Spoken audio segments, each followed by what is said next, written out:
గుజరాత్లోని ఆనంద్లో నిర్మాణంలో ఉన్న రైల్వే ఓవర్ బ్రిడ్జ్ కూలిపోయింది.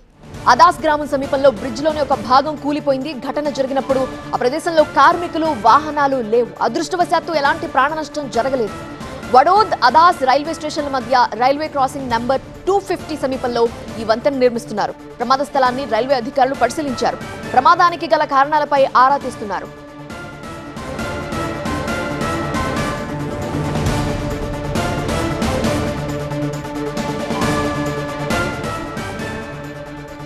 గుజరాత్లోని ఆనంద్లో నిర్మాణంలో ఉన్న రైల్వే ఓవర్ బ్రిడ్జ్ అది కూలిపోయిన దృశ్యం మనం చూస్తున్నాము.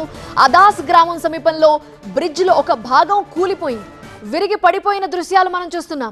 నిర్మాణం జరుగుతూ ఉండగానే ఎలా పడిపోయింది, ఎలా కూలిపోయింది, దీని మీదే అధికారులు ఆరా తీస్తున్నారు. ఘటన జరిగిన సమయంలో అక్కడ కార్మికులు కానీ వాహనాలు కానీ లేవు. అందువల్ల ప్రాణ నష్టం ఏమీ జరగలేదు. అదృష్టవశాత్తు వడోద్ అదాస్ రైల్వే స్టేషన్ల మధ్య రైల్వే క్రాసింగ్ నెంబర్ 250 సమీపంలో ఈ వంతెన నిర్మిస్తున్నారు. కానీ నిర్మాణంలో ఉండగానే కూలిపోయింది. ప్రమాద స్థలాన్ని ఇప్పటికే రైల్వే అధికారులు పరిశీలించారు. ఎందుకు కూలిపోయింది, నిర్మాణంలో ఉండగానే నాణ్యత లోపాలు ఏమైనా ఉన్నాయా, అజాగ్రత్తలు ఏమైనా ఉన్నాయా, వీటిపై ఆరా తీస్తున్నారు అధికారులు.